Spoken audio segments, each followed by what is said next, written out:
Hey, Bruin fans, want to go behind the scenes with your favorite teams and athletes? How about getting exclusive merch and opportunities to enter sweepstakes like sideline access at the Rose Bowl? Introducing Blue and Gold Society, UCLA Athletics fan membership program created to support Bruin student athletes. Members receive benefits like exclusive gear, videos featuring insider stories, and incredible experiences courtesy of UCLA Athletics. Sign up today at blueandgoldsociety.com. Good afternoon. We're getting right down to business here. We're doing it live, doing more at 4 weekday afternoons, right after Guy Benson and just before Randy Wang with the 790 KBC News Blitz at 5. Mottek On Money, live on the air now, 790 KBC, streaming live online worldwide at kbc.com. And your on-demand Mottek On Money podcast, kbc.com, Apple iTunes, YouTube, all your favorite podcast platforms. Stocks pulling back from all-time highs today.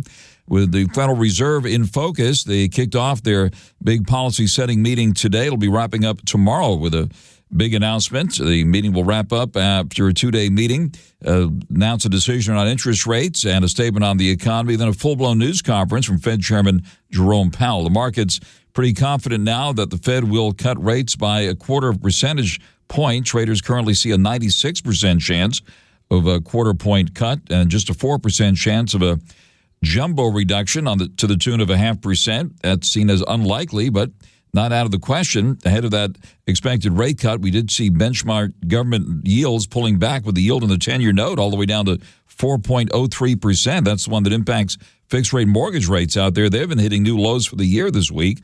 I'll discuss that and more on the real estate scene with Jeff LAZERSON, the president of MortgageGrader.com, an OC registered real estate columnist, who will be joining me live later this hour. The U.S. Senate narrowly confirming Stephen Mirren, President Trump's Fed pick, in a 48-47 vote last evening. That move now putting Mirren in place just in time to cast his vote at the Fed's big policy-setting meeting this week. Mirren has said he would act independently, his intention to take a leave of absence but not resign from his current role as a White House advisor, raising questions about the future of Fed independence as the president pursues firing current Fed Governor Lisa Cook, who will be part of the Fed meeting this week as well. The Dow coming in for a closing loss of 125 points. The S&P 500 down 8.5, and the NASDAQ down 15. All the major averages still pretty close to all-time highs. Gold got a pop today, hitting all-time highs above 3,700. Right now, 3,728 an ounce. And silver is hovering at around just below $43 an ounce here at the moment. The price of oil got a boost today. Right now, crude oil in New York hovering at around $64.56 a barrel. A surprisingly strong reading in August retail sales out today, throwing investors a bit of a curveball. It remains to be seen how the Fed will take that in.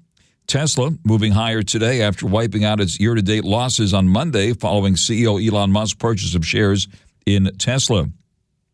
And Oracle moving higher again today. We see Oracle up $4.50 or so to $3.06 and change on reports that President Trump announced an agreement between the U.S. and China to keep TikTok operating in the U.S., with three sources familiar with the matter saying the deal was similar to one discussed earlier this year.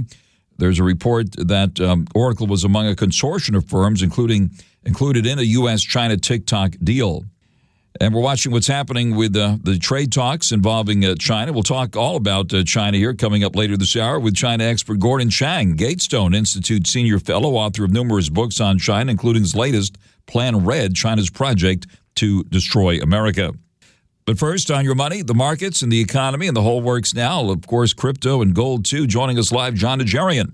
John NAJARIAN will be with us in just a moment. Of course, he's known as Dr. J on the major financial networks, co-founder of Market Rebellion, author of the book with his brother Pete titled It's Not an Option.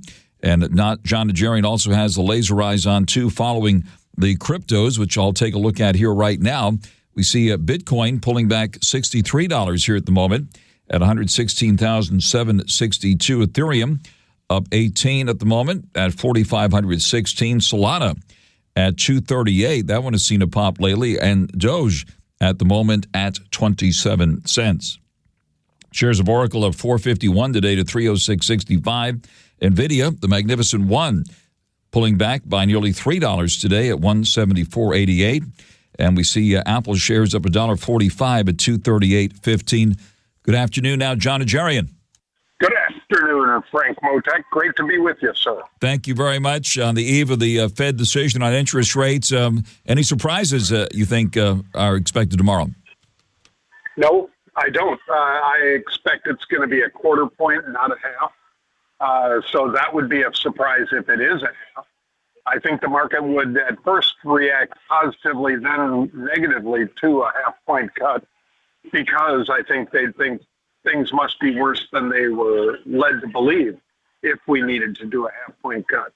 I think you're going to see Bitcoin, which is already above 116,000 per U.S. dollar. I think you're going to see Bitcoin react positively to the cut tomorrow, perhaps pushing to 119, even 120.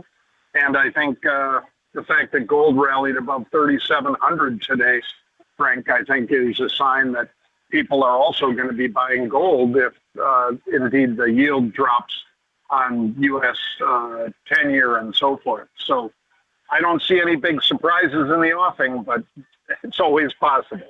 See it tonight, read about it tomorrow, but hear it now on Mottek On Money, live on the air with John NAJARIAN. Of course, we've seen the gold and for the most part, crypto and the stock market moving higher in advance of the what's expected to be a quarter point rate cut tomorrow, which will be the first one this year, right? So where do you see this market go from here? How much higher do you think Bitcoin's going? Where do you see gold going? And where do you see the market going? Well, I think Bitcoin has been holding in this range roughly in the teens, 115, 118, and so forth. I think it's probably going to rally into the 120s and then perhaps ease back until they get a better feeling for the next rate cut, which will be coming our way in the next Fed meeting, in all likelihood.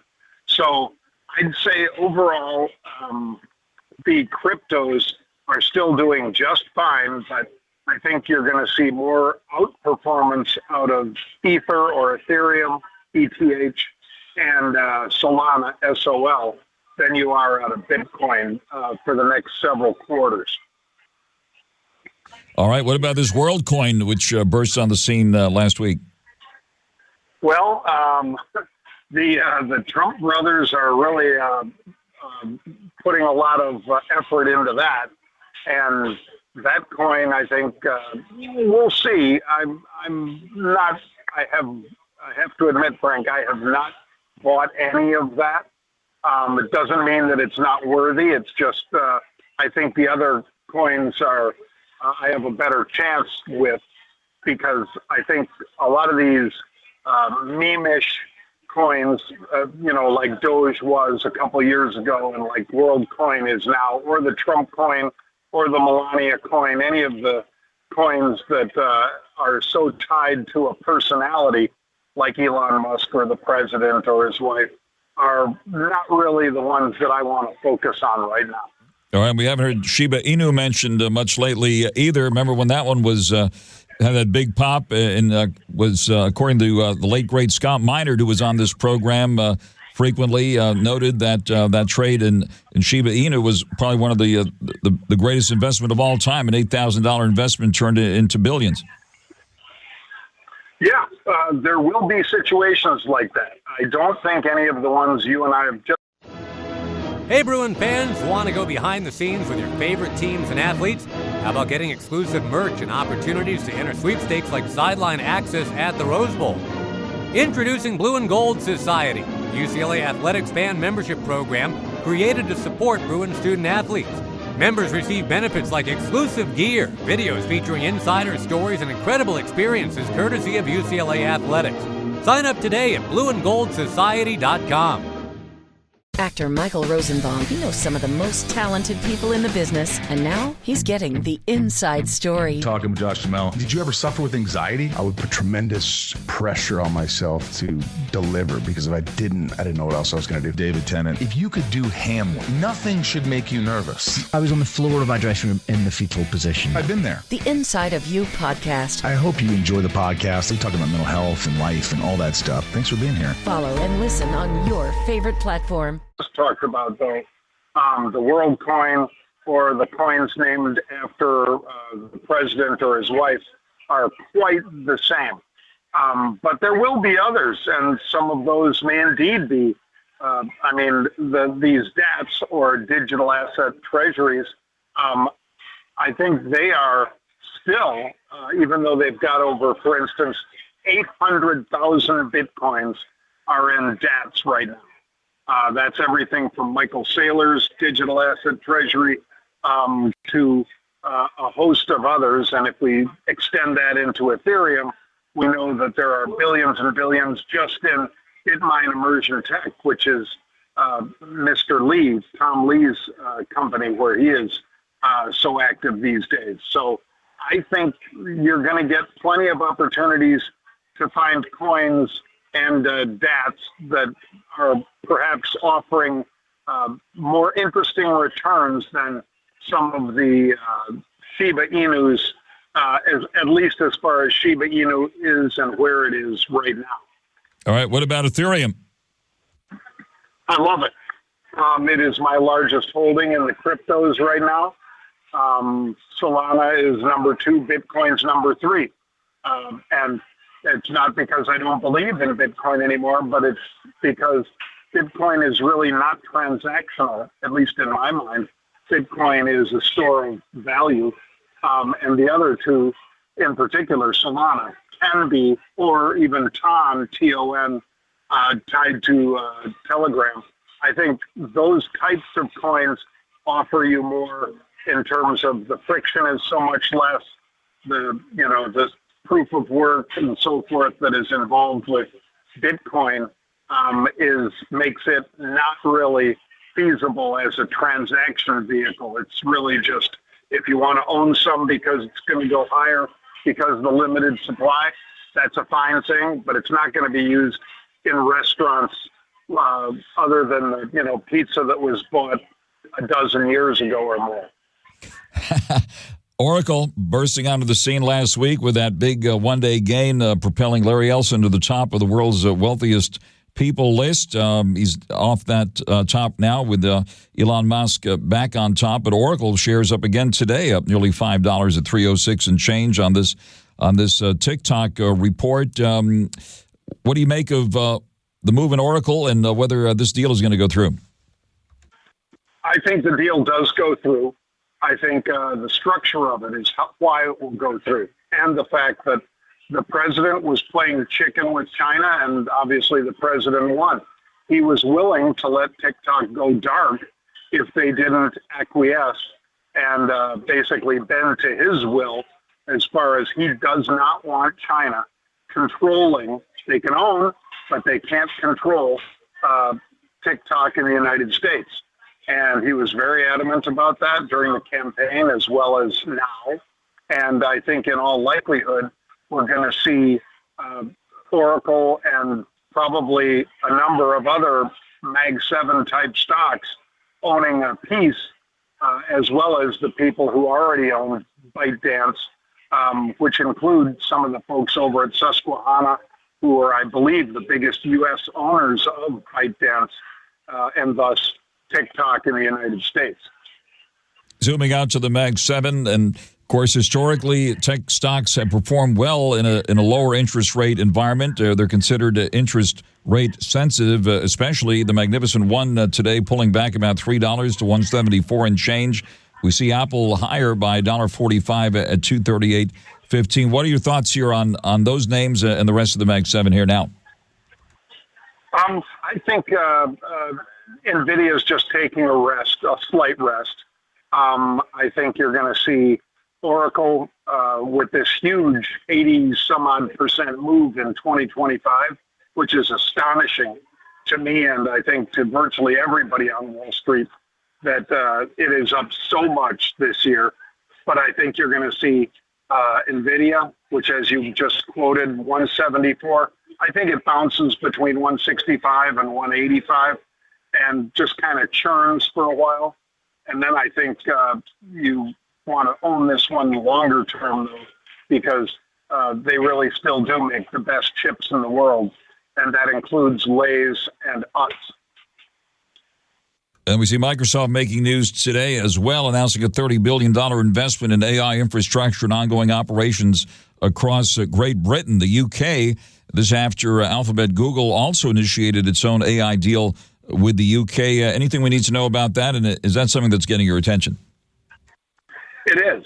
And I think it's partially self-preservation, at least preservation within those domiciles where they're operating. If indeed they have investments onshore in those areas that are significant, much like what we're seeing people commit to the president here in our domicile in the United States, I think it won't necessarily turn the regulators, make them turn a blind eye to what Microsoft or Google or any of the others might do. But I think it certainly helps if you have a presence that is more than just a sort of a semi-parasitic presence versus that you have an actual, data centers that you're maintaining, people that are employed there, dollars that are spent to continue to operate and build out those data centers. I think those are all things that you need to do in order to stay in the good graces of whoever the host country is. All right, and we've seen a flurry of IPOs lately. Anyone that's getting your attention? Looks like another one's coming out tomorrow.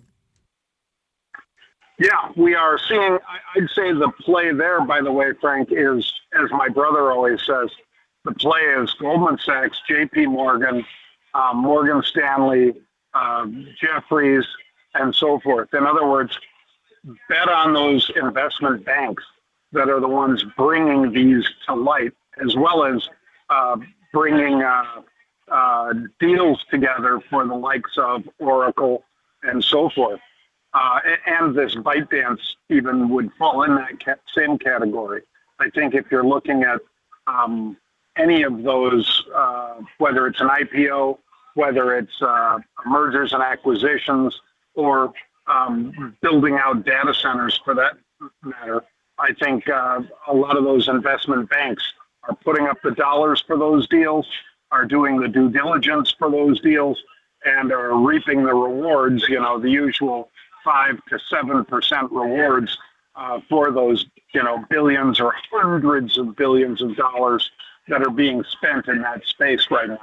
I was with a lot of your fans last evening at the start of the ACGLA conference in Beverly Hills, Association for Corporate Growth, LA chapter, which focuses on M&A activity. Very, very energetic group there this year. We see StubHub, by the way, is the one that starts trading tomorrow with its IPO. So that's the one people will be focused on tomorrow, along with the Fed meeting. At this point, John Najarian, any specific places where you are putting money now and or taking it off the table? Well, if I could get in on that StubHub IPO, which I doubt if I can, but if I could, I would. I think that's going to value the company at roughly $8.6 billion. And again, single-digit billion-dollar companies that have the gravitas that that one has, I think are ones that you do want to pay attention to, whether it's another group buying them or whether it's a big company like a Google. I think many of those look attractive when you look at reoccurring revenue driving the benefit long-term for ownership in those names. So StubHub, yeah, I'd say keep an eye on that one tomorrow. All right, and in the options world, any final thoughts? You and your brother Pete do a great job with, of course, your book. It's Not an Option, and cover the options very, very closely. What's hot on the options right now? There's a lot of airline stocks that are hitting right now, Frank.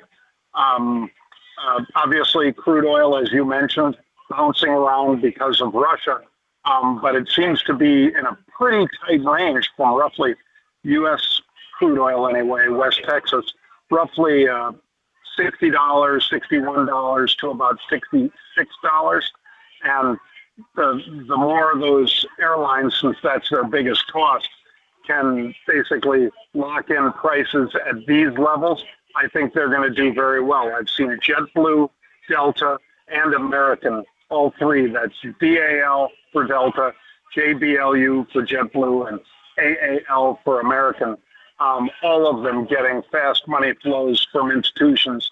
Most of it is into 2026, January of 2026, but nonetheless, I think they could be recording some pretty good numbers between here and then. All right, well, thanks for putting those on our radar screen. John NAJARIAN, always fantastic to speak with you live on the air here. Thank you very much for taking the call live with us here this afternoon. Thank you, Frank. I appreciate it, sir. Thank you very much. That is John NAJARIAN, Dr. J, as he's known on the major financial networks, co-founder of Market Rebellion, author of the book with his brother Pete titled It's Not an Option. John NAJARIAN, thanks again for joining us live here on Mottek On Money on 790 KBC. Mottek On Money continues, 790 KBC. Good afternoon. Stocks pulling back ahead of the Fed decision on interest rates, which will be tomorrow at 11 o'clock our time. It's widely expected the Fed will be lowering short-term interest rates by a 0.25 percentage point, which will impact consumer and business loans and adjustable rate mortgages. The Dow pulling back 125 points. The S&P 500 down 8.5 and the NASDAQ down 15, coming off of record highs.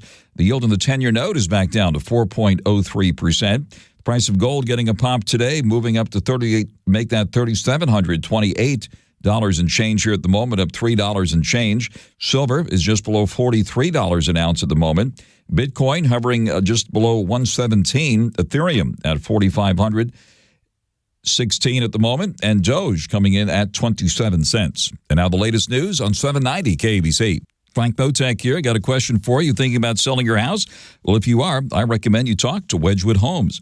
Whatever your situation, whether you have to relocate, maybe you're downsizing, maybe you just inherited someplace, perhaps dealing with a tough rental property or a tough tenant, or just feeling financially stressed out, and a lot of people are these days, I'm here to tell you Wedgwood Homes is here to help. You should call Wedgwood Homes first. For more than 40 years now, Wedgwood Homes has been Southern California's trusted home buyer, offering a faster, simpler, and really just flat-out easier way to sell your house. You know, with Wedgwood Homes, you get a firm offer. You can count on it. And you can close in as little as 3 days, or make it easy, close on your own timeline. There's no need for any open houses, no repairs, no traditional listing hassles. I repeat, Wedgwood Homes offers are firm. They do not go back and renegotiate like other cash buyers out there. Get with my friends at Wedgwood Homes and do it now for a no obligation, all cash offer for your house. Wedgwood Homes, the number is 800-619-7121. 800-619-7121. Again, that's 800-619-7121, or go to wedgwoodhomes.com. Mottek On Money continues, 790 KABC. Good afternoon. President Trump announcing an agreement between the U.S. and China to keep TikTok operating here in the U.S. Three sources familiar with the situation saying the deal was similar to the one that was discussed earlier this year. According to Reuters, the agreement requires TikTok's American assets to be transferred to American owners from China's ByteDance, potentially resolving a drama that's lingered for nearly a year now. A deal for the popular social media app, which is the most popular social media app pretty much in the world at this point. It accounts for 170 million U.S. users. It would represent a breakthrough in months-long talks between the two biggest economies as they seek to defuse a wide-ranging trade war that has unnerved global markets. President Trump saying, we have a deal on TikTok. We have a group of very big companies that want to buy it. He spoke at a White House briefing without providing further details. Now, this announcement coming just a day before tomorrow's deadline to sell or shut down TikTok. Later in the day, the White House extended that deadline until December 16th. Now, the White House declined to provide any further details on the deal with China. This delay now will give ByteDance another 90 days to finalize an agreement to transfer TikTok's American assets to U.S. owners, suggesting much work needs to be done close to the complex transaction. The Wall Street Journal reports the U.S. entity will have an American-dominated board with one member designated by the U.S. government. Joining us live now, China expert Gordon Chang, Gatestone Institute senior fellow, author of numerous books on China, including his latest, Plan Red, China's Project to Destroy America. Gordon Chang, thank you very much for joining us live here this afternoon. Well, thank you so much, Frank. What's your reaction to this TikTok news here? And Bruin fans, fall is finally here. That means UCLA football is back in your life. Head out to the Rose Bowl to enjoy America's best tailgating and to make more unforgettable memories with the Bruins. Nico Iamaleava and the Bruins are ready to make an impact this year, and we need you cheering them at the Rose Bowl. Visit UCLABruins.com or call 310-UCLA-WIN to lock in your tickets today. 310-UCLA-WIN. Actor Michael Rosenbaum, he knows some of the most talented people in the business. And we try to bring you candid, open interviews, not just actor stuff. Julie Bowen is fantastic. You know when you leave a job and you know you haven't done your very best job? I hate that feeling. And if you're here for the wonderful Sarah Silverman, you came to the right place. Comedy dies in the second guessing of your audience. You just have to keep writing what you think is funny right now. The Inside of You podcast. If you really love the podcast, Follow and listen on your favorite platform. follow us. It's free. With this deal, we still don't have all the details on it, but Oracle and some other companies have been mentioned as possible entities that'll be taking over TikTok here. What we have heard, especially from the Wall Street Journal, is that there will be a consortium of 3 U.S. companies, probably led by Oracle, that will own 80% of a new entity that will run TikTok in the U.S. Apparently, Oracle will continue to provide cloud services. And the interesting point, there's 3 issues. There's ownership, there is data security, and the third, by far the most important, is the curation algorithm. Apparently, there will be a license from ByteDance with the curation algorithm, but it will be managed in the U.S. And here is critical, because we don't know exactly how this will work. The reason why the curation algorithm is so important is because China's been using it for various malign purposes, including promotion of use of illicit drugs, promotion of suicide, promotion of terrorist groups, and that's obviously unacceptable. The question is, who's going to control the algorithm? And that is, I believe, going to be revealed pretty soon as they talk about the terms of the deal. See it tonight, read about it tomorrow, but hear it now on Mottek On Money, on the air live with China expert Gordon Chang. And just within the last few minutes, the Wall Street Journal updating its story here. TikTok's U.S. business would be controlled by an investor consortium, they say, including Oracle, Silver Lake, and Andreessen Horowitz. Under this framework, the U.S. and China are reported to be finalizing as talks shift into high gear, according to people talking to the Wall Street Journal. This deal was discussed, according to the Journal, by U.S. and Chinese negotiators in Spain this week, which would create a new U.S. entity to operate TikTok, with U.S. investors holding a roughly 80% stake and Chinese shareholders owning the rest. And it looks like they also say here that it will be an American-dominated board with one member designated by Uncle Sam. Another example here where the government is getting involved in corporate matters. What's your reaction to that part of the story? Well, I generally don't like the idea of the U.S. government getting involved, and I believe that the involvement in Intel and ownership was wrong. Here, I'm a little bit less concerned, and the reason is that unlike Intel, TikTok posed national security threats, and until those threats are ameliorated and we know that they no longer exist, I'm not entirely upset that we have the federal government there. I wouldn't want to see the government there long term, because obviously this is media and the government should not be involved in that. But as a national security matter, yes, let's give them some time to sort things out. All right, zooming out to the bigger picture on a trade deal between the U.S. and China, anything that you picked up in these meetings going on in Madrid this week? Very little that they've talked about. Most of the discussion has been on TikTok. I think the Chinese are there to talk. They're not really there to deal, and that might be a reflection of political turmoil in Beijing, where nobody really wants to make an important decision. We'll know more in a couple days, but I suspect that we won't know substantially more. All right, and it looks like, according to the Wall Street Journal, that negotiations over TikTok coming as both Washington and Beijing are laying the groundwork for a potential meeting between President Trump and the Chinese leader later this year, with Beijing pushing for President Trump to visit China. What do we need to know about that? The President of the United States should not go to China. The Communist Party will use this to further humiliate the United States.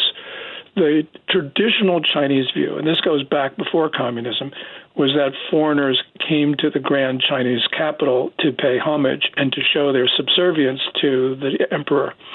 That attitude is carried over into the communist era, and the communists will do it this time as well. We have some real serious disagreements with China, including its promotion of fentanyl sales into the U.S. That's 48,000 dead from fentanyl last year. And until we impose costs on China and those fentanyl sales stop, I don't believe that any American official should go to Beijing or to Chinese soil for that matter. It looks like China's giving NVIDIA a hard time now. Beijing signaling it wants a further deal over U.S. AI technology, and NVIDIA is in the crosshairs on that one. Yes, well, NVIDIA has been charged by the state administration for market regulation, is charged for anti-monopoly law violations. And then just a few days before that, China started anti-dumping probes into American chip companies. And I think President Trump should basically say, well, look, we'll make your job easy for you, China. We're just not going to sell you anything. See you and have a nice day. The reason here is that AI is so critical. China needs American chips to stay in the race with us on AI. So I don't believe that we should be helping them compete with us, which is what we've been doing. And I can understand the arguments of the Commerce Secretary, Howard Lutnick, that we want to keep them addicted to America's technology stack. But I don't really believe that that's what's happening. I believe we're just giving them the ability to bridge a period before they can make better chips. So China courts there or authorities found that NVIDIA had violated China's antitrust laws. What's going to come of that? Well, I'm sure they'll try to use that as leverage to get more advanced NVIDIA technology, putting pressure on the company. But, China's anti-monopoly laws are basically enforced only against foreigners. And the United States needs to talk about this publicly because they've been using that, and I believe it's a trade violation because it's extremely predatory.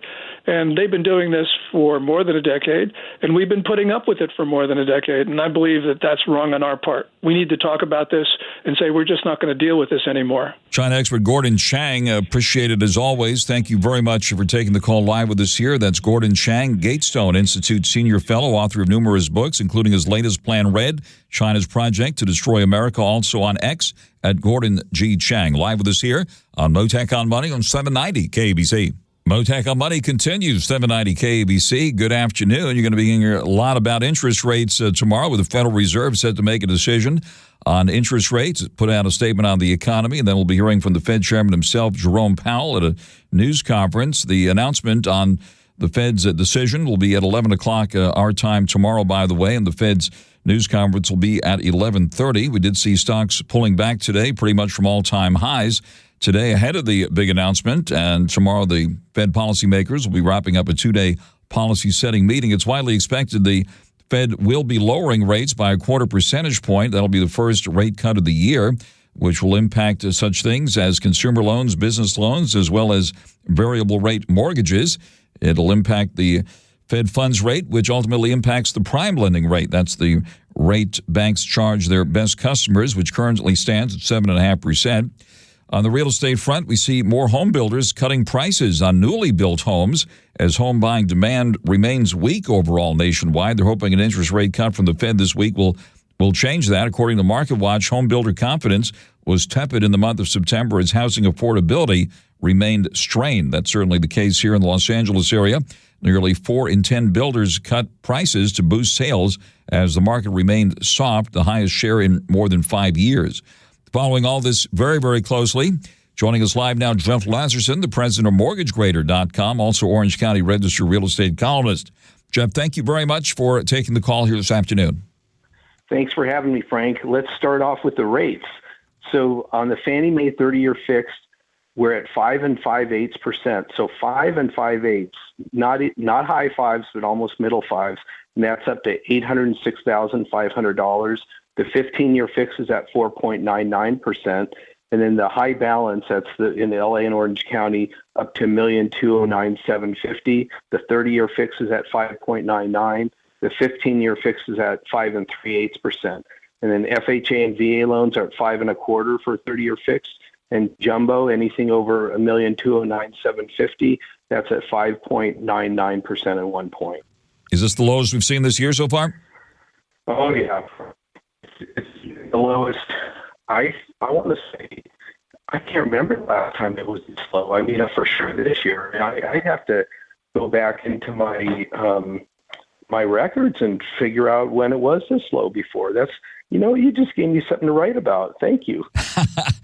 According to some report, it's they're near 3-year lows from what I've seen, and we've seen the yield on the 10-year note, which impacts those fixed rate mortgage rates, pull back here. The yield on the 10-year note today is down to 4.03%. So those bond yields, the precursor to what's expected to be a Fed rate cut of a 0.25 percentage point, and a slim chance, according to the betting markets, that there might be a 0.5% rate cut. You think we might be in for a surprise tomorrow? No, not at all. Because we really have two competing issues. You have one, the weak employment numbers that are out there, and then the other side of it, there's still inflation out there, and the tariff thing isn't our friend. So I think a 0.25 point is going to be fine. I think we're going to see another 0.25 point in October and another 0.25 point in December. So I'd say by the end of this year, the prime rate will be at, let's see, it's 7.5 now. It'll be a 6.75% by the end of the year. On the air live with Jeff Lazerson, the president of MortgageGrader.com, an Orange County Register real estate columnist, and that report about what new home builders are doing to try to attract buyers, lowering prices by the highest in more than 5 years, and not seeing too much new construction, obviously, in the L.A. core area. And are there any bargains out there, Jeff, that have been catching your attention as far as any new home construction here? Well, that's been actually going on for a while, where they've been cutting prices, not really direct prices, but they've been subsidizing with these really low buy-down loans. And that is not working. So now they're starting to cut prices. But here's what you got going, Frank. You have most of the stuff being built now is 3 stories high on a postage stamp lot. 3 stories, 3 sets of staircases to get up there, and there's no space, there's no yard, and high tax rates. The Melrose tax. So instead of a 1% tax rate, it's closer to 2% tax rate, and so it's just not very attractive with those high prices and all the high assessments. And so as a result, you're seeing them having to cut their prices down. But, the bigger overall issue is what we talk about all the time. There's just such a lack of affordability out there. You have 30 to 40% of the people paying cash, which, God love them. I don't know where all this money's coming from, but it's coming from somewhere. And then you have other people that are moving up, getting help from their family, getting a co-signer. And then you have everybody else that they call in to get pre-qualified or pre-approved for a loan. And yeah, they get pre-qualified, but it's for a shoebox, and you can't buy a shoebox and live in it in the Southern California area. It's just not going to happen. So it's really an unfortunate time for affordability. I took a drive along Sunset Boulevard toward Malibu, and where Gladstone's is there, and still very difficult to see the devastation caused by the firestorm in January, and the few houses that are going up. Wood construction again. Of course, we're in the earthquake country. Wood bends when the earth moves. Great for earthquakes, but not so great for fires, obviously. Jeff, is there any discussion about revisiting construction and building materials in the construction of these new places?